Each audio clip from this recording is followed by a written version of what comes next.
সংসদ সদস্য আনারুল আজিম আনার হত্যার প্রায় ১৫ দিন পর উদ্ধার হয়েছে মরদেহের কিছু অংশ। বিকেলে কলকাতার সঞ্জীভা গার্ডেন্সের সেপটিক ট্যাঙ্ক থেকে প্রায় ৪ কেজি ওজনের এসব মাংসের খণ্ডাংশ উদ্ধার করে পুলিশ। তবে এগুলো আনারের মরদেহের খণ্ডাংশ কিনা তা নিয়ে রয়েছে ধোঁয়াশা। তাহলে এ ব্যাপারে কি বলছে পুলিশ, আর কিভাবেই বা উদ্ধার হলো এসব মাংসের খণ্ডাংশ, জানাচ্ছেন শাহাদাত রিফাত।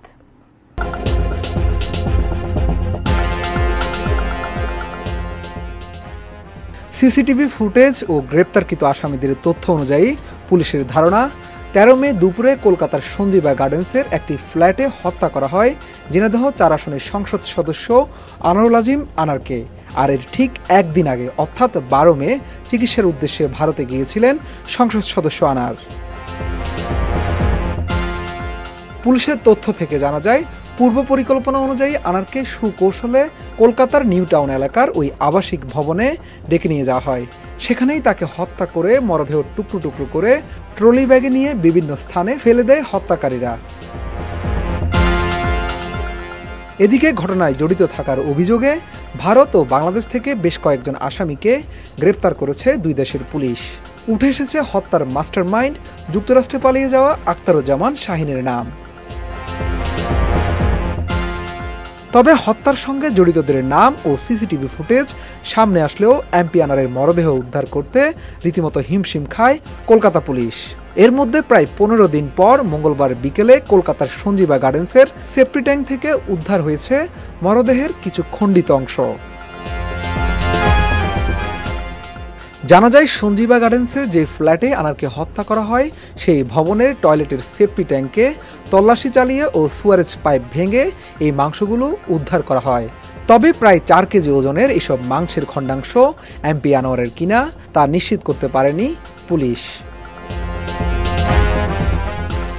কলকাতা পুলিশের একাধিক কর্মকর্তা ভারতীয় গণমাধ্যমকে জানান, উদ্ধার হওয়া মাংসগুলো এমপি আনোয়ারের কিনা তা দেখতে ফরেনসিক ল্যাবে নেওয়া হবে।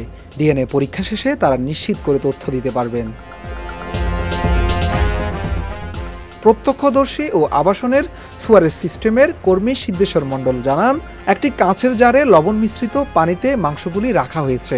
মাংসের টুকরোগুলো অনেকটা পাকোড়ার মতো হয়ে গেছে বলেও জানান তিনি। এছাড়া সঞ্জীবা গার্ডেন্সের অপর এক পরিচ্ছন্নতা কর্মী ভারতীয় সংবাদকর্মীদের বলেন, মাংসগুলো ছোট ছোট টুকরো করা, পানির মধ্যে থেকে সেগুলো সাদা হয়ে গেছে। পুলিশ তাদেরকে কোনো প্রকার ছবি তুলতে দেয়নি।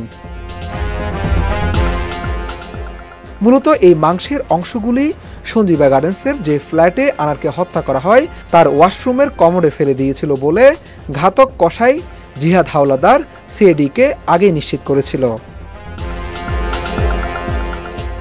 এর আগে বাংলাদেশ থেকে ডিবি প্রধান মোহাম্মদ হারুনের নেতৃত্বে পুলিশের ৩ সদস্যের তদন্ত দল ভারতে যান।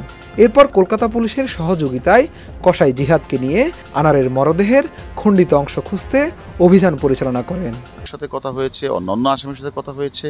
আমরা সকল তথ্যগুলি আমরা বিচার বিশ্লেষণ যাচাই বাছাই করছি এবং আমরা সেগুলি যাচাই বাছাই করে তদন্তকারী কর্মকর্তা এবং তার বিজ্ঞ আদালতে তার রিপোর্ট প্রেরণ। শাহাদাত রিফাত, এটিএন নিউজ, ঢাকা।